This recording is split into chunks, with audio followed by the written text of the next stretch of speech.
The day passed fairly quickly after that, mostly because I was occupied by the rather weird lunch I had had. Not to mention the revelation that there was an actual unicorn wandering around our school. And Brenna being weird. So Brenna. Not to mention Ewan. The lunch thing had been an attempt to be nice, right? Yes? But where was he? I'm so confused by that still. Then again, I'd had to sit with Brenna the whole time. Maybe it was actually revenge of some kind. For the tease this morning, could be. With a sigh, I shut my locker and trudged up to the club room. I'd missed my morning research, but at least I'd get to do some reading during club hour. None of the other club members stuck around long. Samhain was coming up, and all the interns were apparently being run ragged on errands or whatever. They tended to pop in right after the bell, then vanish quickly. I'd actually asked if I could help, but was summarily rejected on the grounds that I was new and had other things to do. Which is why I was massively irritated when I got to the club in time to see the others filing out. Not at them, mind you. I just knew that most likely Velos was waiting inside with a broom. Because since I was apparently the only one free in the afternoons, that meant I got asked to straighten up after everyone left. And sure enough, Velos was standing near the library door when I walked in. Ah, Miss Lewis. I was just about to head to the library. I wonder... Yes, I'll clean. Again. He raised an eyebrow at me over the top of his glasses. What? I pretty much joined this club so I could clean up after everyone, right? I suppose if you're going to sulk about it, you can leave it for one of the others. I'm not sulking. I was just hoping to actually get some reading done today. Ah, my mistake. It looked remarkably like sulking. I glared at him as he vanished into the library and threw my stuff on the sofa. Okay, yes, that was bratty of me, but seriously. Magazines scattered about, crumbs on the table. Did I look like a maid? I let out an annoyed sigh and got up to straighten the room. It wasn't really that bad. Not bad enough to take longer than 10 minutes to do a quick clean. It was just the principle of the matter. I knew the others were busy, but I did have more important things to do too. Like reading up on how to appease a cranky fairy thing, in order to appease my cranky brother. I still wasn't even sure what it was. A hobgoblin? Boggart? Oh! A brownie? I hadn't read much about them, but I had seen them mentioned in passing, and it did sort of fit the description.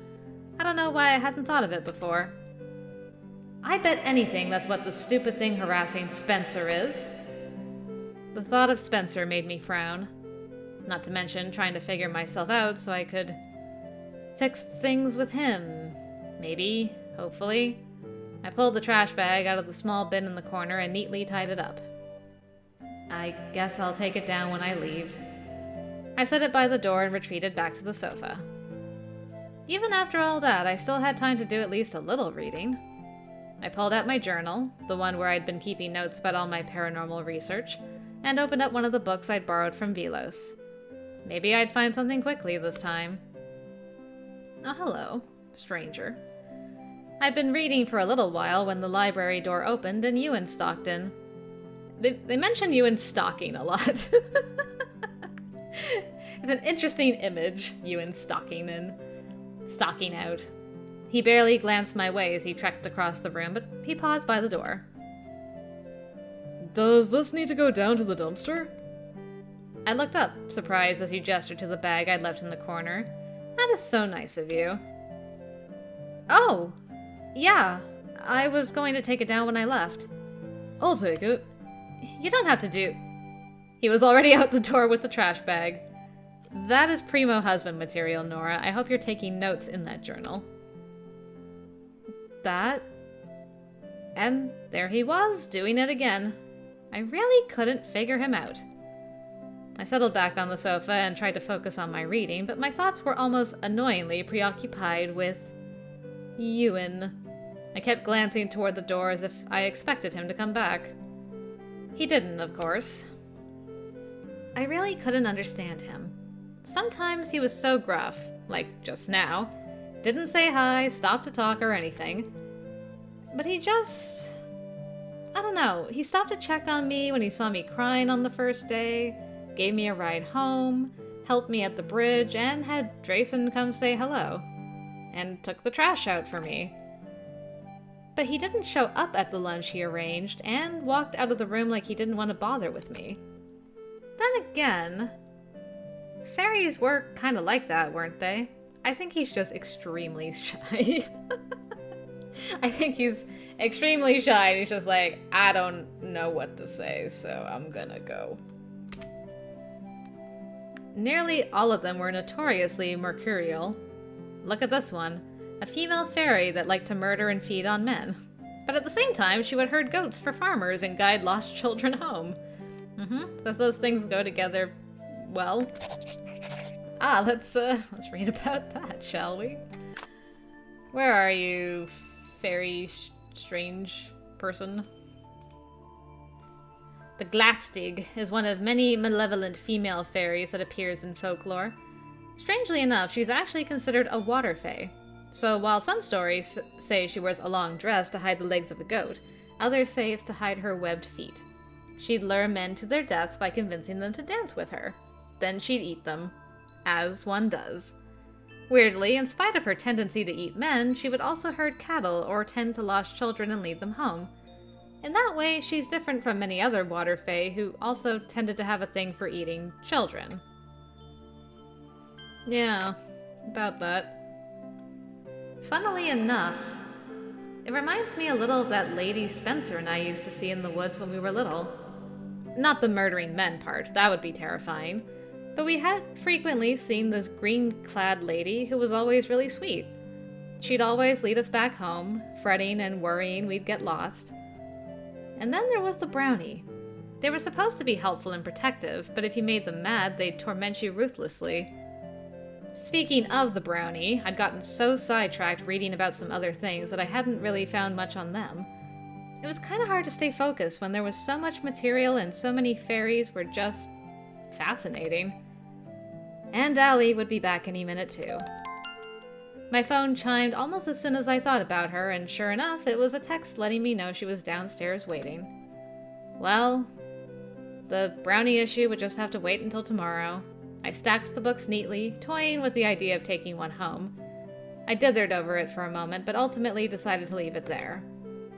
It might just read as a collection of folklore to most people, but I didn't trust Spencer. If he found it, who knew what he'd think? I didn't need to do anything that would make him even more paranoid. Hopefully, it wouldn't be a big deal to wait one more night, assuming I could find anything about appeasing an angry one to begin with.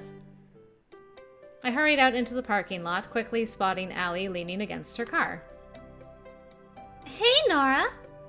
I waved as I picked up the pace, jogging toward her. We pulled out of the car park a few minutes later, Allie chatting away while I muttered the occasional word, nodding along. I was too lost in my own thoughts to pay much attention. I almost didn't spot Ewan until Allie said something. What's he doing down there? His bike was propped on the side of the road, and Ewan was halfway down into the ditch doing something. Is he making sure she doesn't accidentally walk through one of those gates?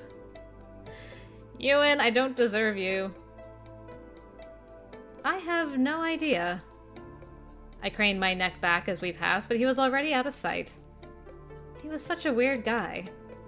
Though I didn't think I had a right to say anyone was weird anymore. I cast a sidelong look at Allie. I wondered how well she knew him. It was kind of awkward asking about him, though. Knowing her, it would lead to assumptions and all sort of annoyed teasing. But I'm gonna go for it anyway. Respect, girl.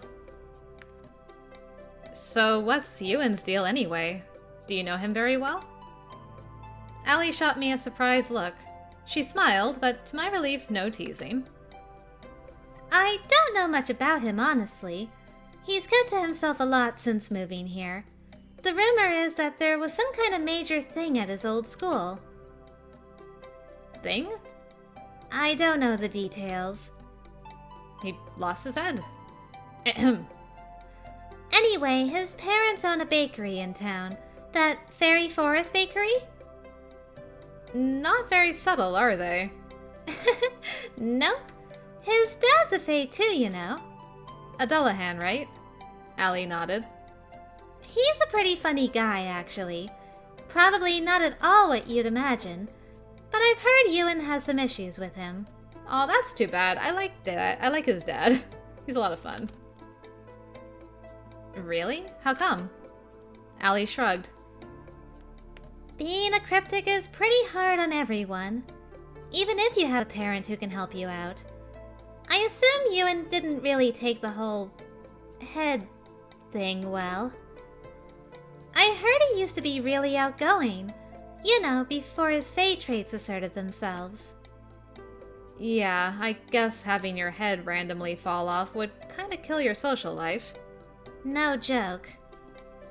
By the way, I did talk to my friend about your sleepwalking thing. She thinks she can help. I thought we could take a look at the issue with that brownie at your house too. I know you mentioned it's been causing some issues. Oh yeah, I forgot I texted her about that. Oh? Allie nodded, drumming her fingers on the steering wheel. My friend, Shelley.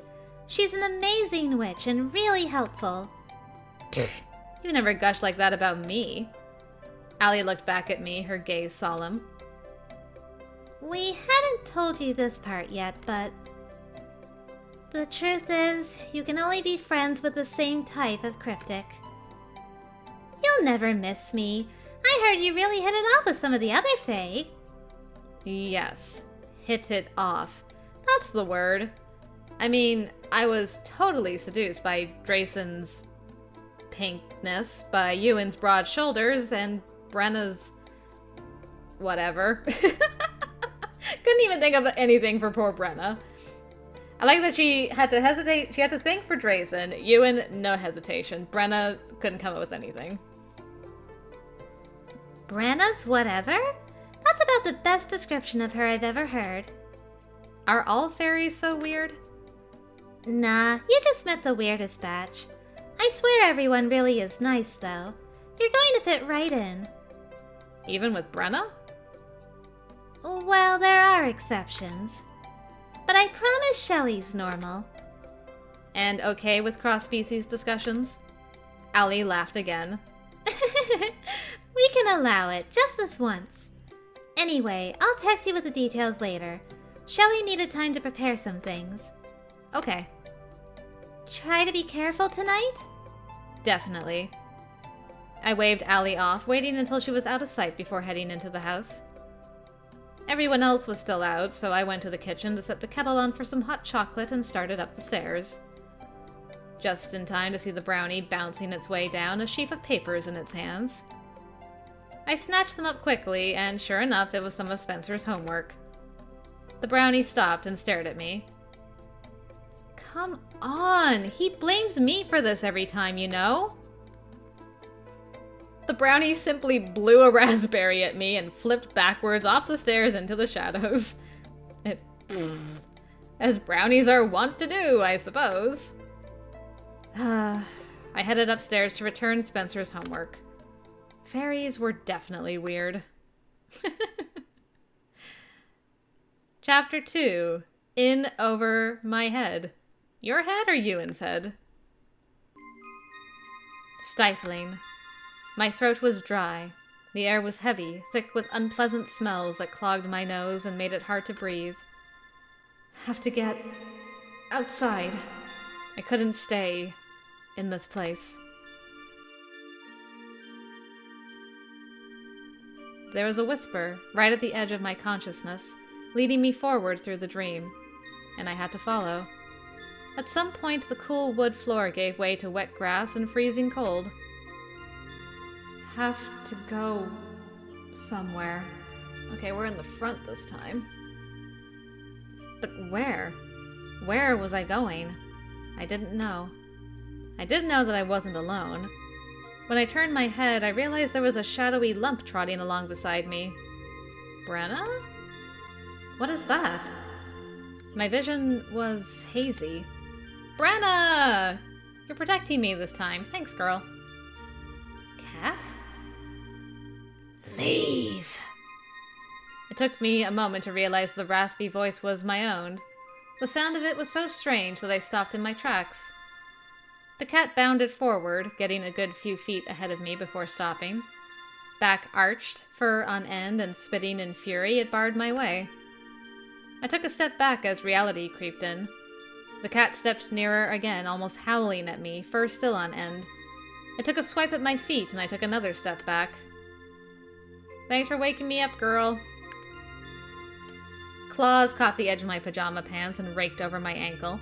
The sudden pain brought me straight back to reality. Where? Looks like early morning? Outside again. I looked around wearily. I was quite a ways from the house, down near the bridge. Dang it! It was bad enough that I was roaming around at night at all, but if I kept going out on the road, someone was going to see me. I could not let word of this get back to my parents. Then again, it was probably better than traipsing out into the woods. I pulled my shirt closer to me, for all the good it did against the night air. And that cat. It had settled down and was sitting a few feet away. The white patch on its chest stood out starkly in the moonlight, but the rest blended into the shadows. Except the bright yellow eyes. Did you try to stop me? It yawned and stretched, then came toward me. I took a wary step back, but it followed until it was rubbing up against my legs, purring. Welcome warmth, though it did little to stave off the cold. Well, that's the friendliest you've ever been. Then it was moving again, walking past me back toward the house. I cast one last glance over my shoulder before following. It stopped after every few steps, looking back to make sure I was behind it.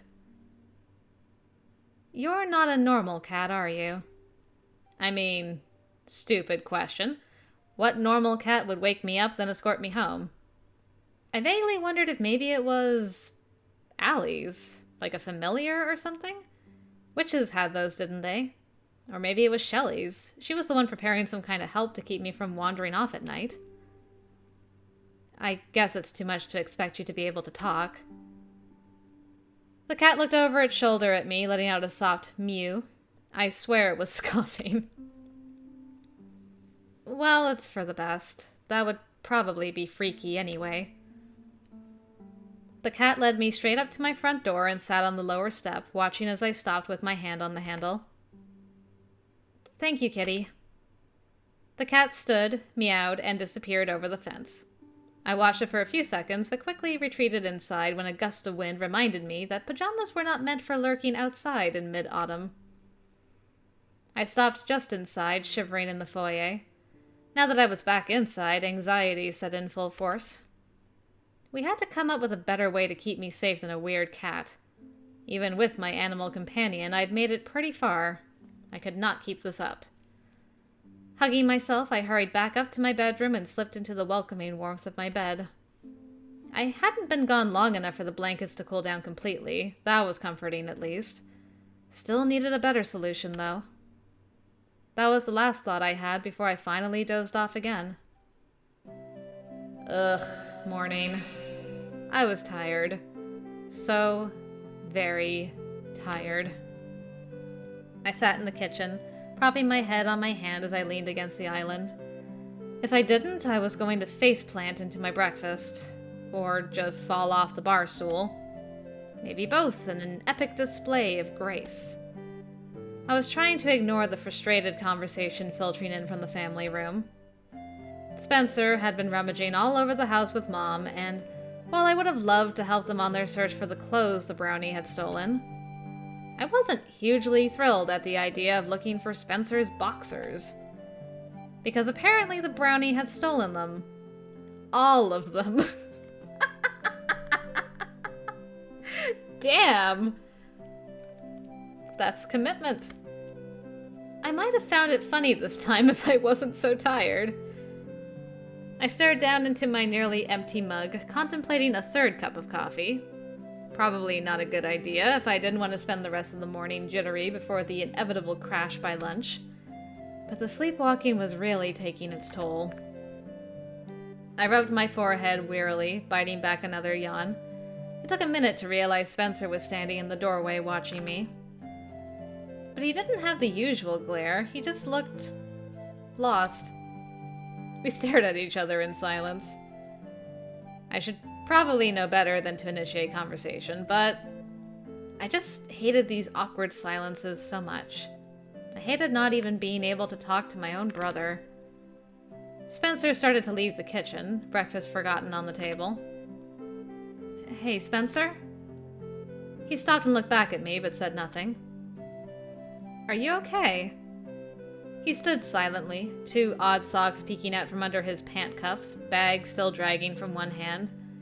Then he dropped his bag by the door and came back to the counter. I raised an eyebrow as he sat on a stool and pulled his breakfast over. Okay, silent breakfast then. That's an improvement? Maybe? A silent breakfast was probably better than another argument at any rate. He looks really concerned, though. I was just turning back to my coffee when I saw the brownie sneaking up on Spencer's school bag. I glared at the brownie and it stopped in its tracks. I mouthed the words to it. Don't you dare. The brownie, one foot still held up in the air, gave me a long, considering look. I lifted an eyebrow, hoping I looked more menacing than exhausted. The little fairy shrugged and did an impressive pirouette before disappearing down the hall. Well, thank you for caring. Maybe my talk, I'm like, yo, do you mind? I'm being blamed for your shenanigans. He's like, alright, well I do like you, so just for you, girl. Stupid fairies. Spencer finished his breakfast before me, shuffling out of the kitchen with his bag. I heard the front door open and waited for the bang of it closing. And waited. Frowning, I turned as I heard shuffling footsteps coming back to the kitchen. Nora? Did you want to live to school today? Again? What is going on? Again? I frowned, wondering why he was so determined to do this. Maybe some kind of weird desperation? I already said I'd ride with Allie. She's probably on her way. Fine, whatever. He walked out of the kitchen as Mom walked in. She stood there, giving me a depressingly maternal look of disapproval. Look, it's weird, Mom. You gotta understand. This is strange happenings afoot, okay? Uh-oh. Here we go. Nora. I sighed, bracing myself for the inevitable. What? He's trying, honey. I hate seeing the two of you fight like this. I hate how I'm always the bad guy when he's the one who... Who what? Just then, wasn't he extending an olive branch? I don't know. Nora, just try. Please. I know you hate fighting with him. Don't give up on him now that he's finally willing to try. I bit my lip, trying to bite back a retort to that. Why did I always have to be the bigger person? Fine. I'll try. I grabbed my bag and started out of the kitchen. If he picks a fight with me, you owe me ice cream. Deal. I grinned and left her there. Well, let's see how long it takes to get that ice cream. Spencer was at the front door getting his shoes on. I pulled out my phone and checked the time. Wait, I'll come with you if Allie hasn't left yet. Just let me text her. What made you change your mind?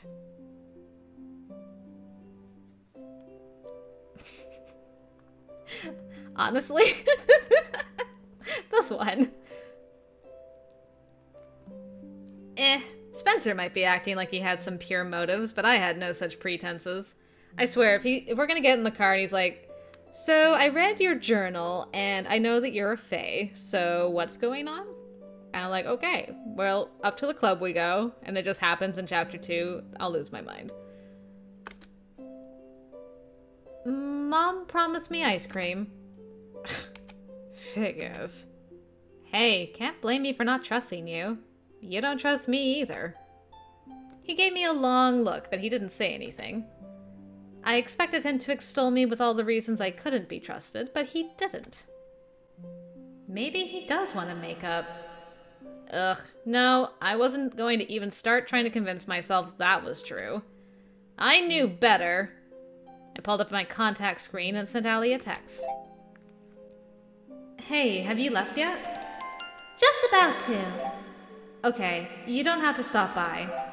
Spencer's taking me to school today. What? Did hell freeze over? Mom badgered me into saying yes. Maybe I should wait in the parking lot in case I have to break up a fight. Thanks for the vote of confidence. I really hoped the two of us could at least make it to school without fighting. Then again, our track record wasn't the best. Looks like I'm riding with you. Okay. I'll get the rest of my things. He went back upstairs, and I decided to go out on the front porch to wait for him. I flopped on the top step and twisted my neck slightly. That brownie needs a solution. Today. Man, this was tough.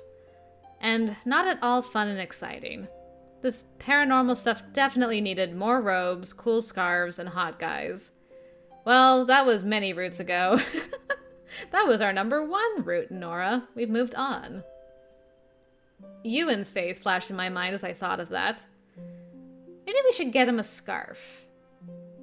He wouldn't look good in a robe, I don't think, but a scarf could work. I scowled. Hot guys that weren't stone-faced giants, with an inconsistent sense of humor. The door opened at that moment, and Spencer came out, huffing softly. I was going to say silently. Huffing softly in the cold air as he shut the door behind him. Ready?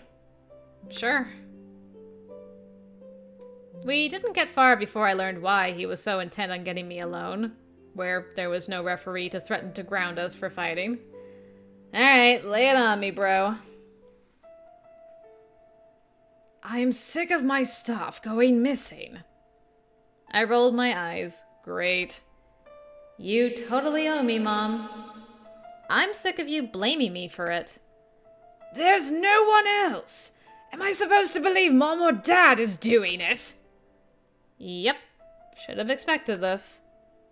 Mom usually intercepted any argument that happened at home, and we didn't see each other enough at school for him to yell at me there. I didn't know what to tell him. If I said I didn't know what was going on, it would be a lie. I couldn't tell him it was the household brownie that he'd upset. He'd neatly backed me into a corner, and I couldn't do anything but play dumb. Maybe you're doing it just so you can blame me. Give me a break! If I was doing it, what would be the point in asking you about it? How am I supposed to know how your mind works? Is this revenge? You haven't done enough to me already, so you have to make me miserable now too. Isn't that my line? So now I'm the bad guy. Oh, hi, Mother Gothel. You always have been. You know that's not true. Why did you even ask me to ride with you if you just wanted to shout at me? Spencer slammed on the brakes and the car skidded to a halt. What the hell are you doing? Get out. I stared back at him. He had to be kidding. I mean, we should have foresaw this calamity right before we got in here and been like, yo, Allie, can I just have you on speed dial in case he pulls the same shenanigans he pulled on the first day of school, where he just, like, leaves me? What? If you're not going to tell the truth, then get out. Are you serious? We're doing this again. Last time you got a month of punishment. Riding by myself is worth a month more. Fine. I grabbed my bag and slammed my way out of the car, feeling sick to my stomach. I hated this. I hated him. I hated myself. He wasn't right, but I was just gaslighting him to protect the club, and I hated that. We didn't even get out of the freaking neighborhood. I was still standing there with the door open when Ewan sped past on his motorcycle. This is why it pays to have a boyfriend with a ride. I heard him skid to a stop just behind us and looked over my shoulder to see him walking his bike back to us. He lifted his helmet visor and looked at us curiously. Everything okay? I looked away from him. No, it wasn't. Car trouble? Spencer reluctantly got out and glared at him. The car is fine. Ewan raised an eyebrow. Then why were you both getting out? You were both getting out of the car, right? Neither Spencer nor I spoke. That was probably enough of an answer. I was heading in early for club. Did you want to ride, Nora? I licked my lips nervously, looking between the two of them and trying to decide how to handle this. I could let Spencer win, or I could stand my ground and suffer a tense ride to school to prove a point.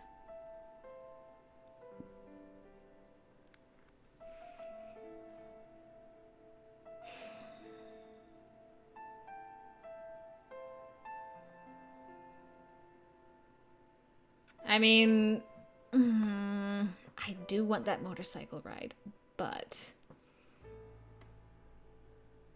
there's so many two-option choices that are making me nervous.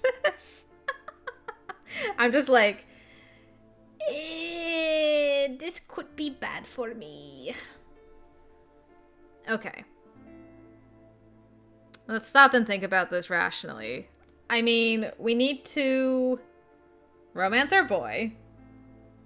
So on the one hand, I would think, yes, I should go on the motorcycle ride with Ewan.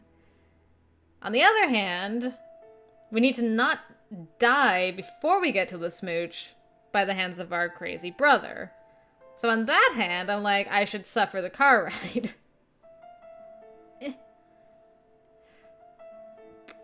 Maybe we should...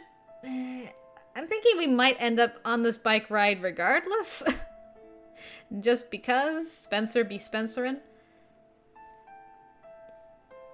I don't know how much Spencer cares about appearances. Well, we'll give Spencer the option. Because we are the bigger person, apparently, always. So, we'll try this. I don't know, though. I'm worried about bad endings. That's the only reason. Otherwise, I'd be like, heck yeah, get me out of here on your motorcycle steed. I quickly decided that I was not letting Spencer win this one. He'd offered me a ride. He was going to follow through. Or, so help me, I would make sure he was stuck working with Dad and Grandpa for the rest of the school year. No thank you, Ewan. I appreciate the gesture, but my brother is taking me this morning. Spencer shot me a glare over the top of the car, but what surprised me was the way Ewan's lip curved up slightly. Oh? I see. You sure about that? Yes, I am. He very kindly offered to take me this morning. I think he wanted to make up for being a huge jerk lately. Wasn't that nice of him? Oh yeah, he's a real hero. I guess he decided to stop for some sightseeing on the way there. Or was he just making you do it? I gave Spencer a long look. Well, let's just say I volunteered after he insisted. I see. He reached behind him and pulled something out from the back of his bike. It was a gun, and he shot Spencer, and we dumped him in the creek and rode off into the sunset. Never to be heard from again. What a twist! Catch! Something round came flying at my face without further warning. I barely had time to catch it. His extra helmet? Ride with me. I said my brother... I know what you said, but I'm better company. Ooh, Ewan throwing down the gauntlet. Get heck, Spencer. The jury's still out on that one. The ghost smile was back. I at least won't try to make you walk just for remarks like that. You know what? Point. I shot Spencer a glare, then slammed my car door. Okay, you win. I walked around the front of the car, gripping the helmet tightly, but not without shooting Spencer a venomous look. You lucked out today, but don't ask me to ride with you again. In fact, why don't you just not talk to me again while you're at it? Ever. Fine by me. And leave my stuff alone! He jumped back in the car and slammed the door before speeding off.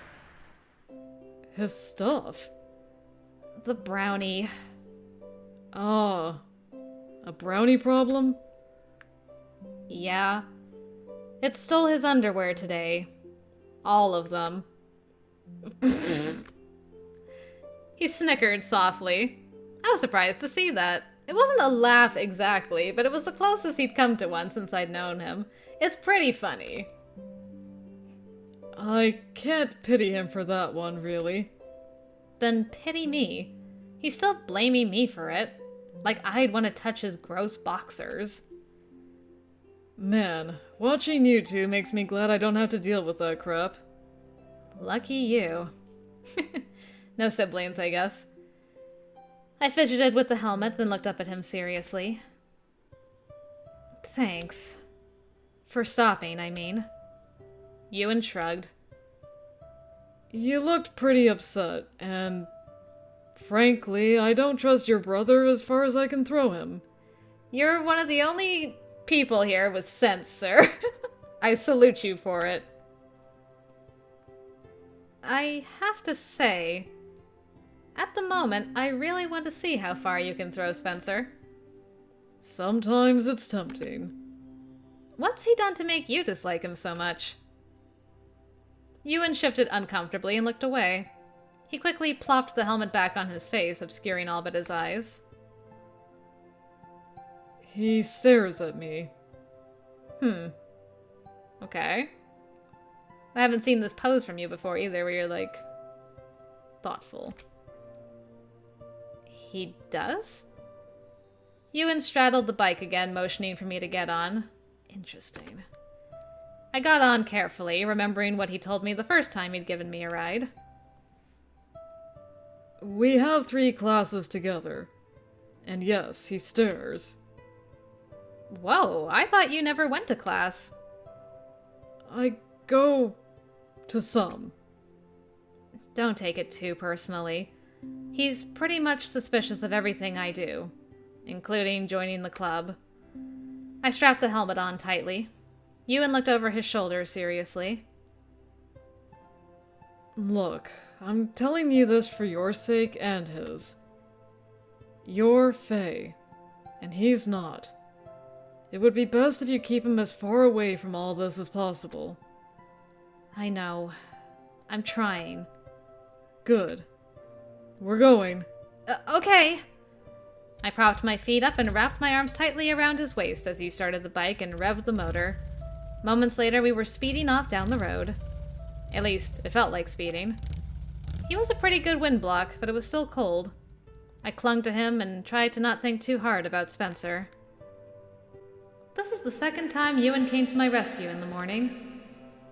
Hey, there we go. He always happened along at the right moment somehow. I unconsciously tightened my grip around him. He tensed for a half second, then leaned forward, gunning the engine. Hey, look at us go! So cute. The movement pulled me forward as well, crushing me against his back. My face heated up, but there was no way I was letting go of him at this speed. Pressed against his leather jacket, I was assaulted by the scent of leather. I was gonna say, and? What other smells? And something else that was sort of earthy and masculine. Oh god, I need to stop going around smelling people. Though I refuse to acknowledge it was my fault, guys smelled so good sometimes. Yes, all you guys, you smell so good sometimes. I don't know what it is, but keep it up.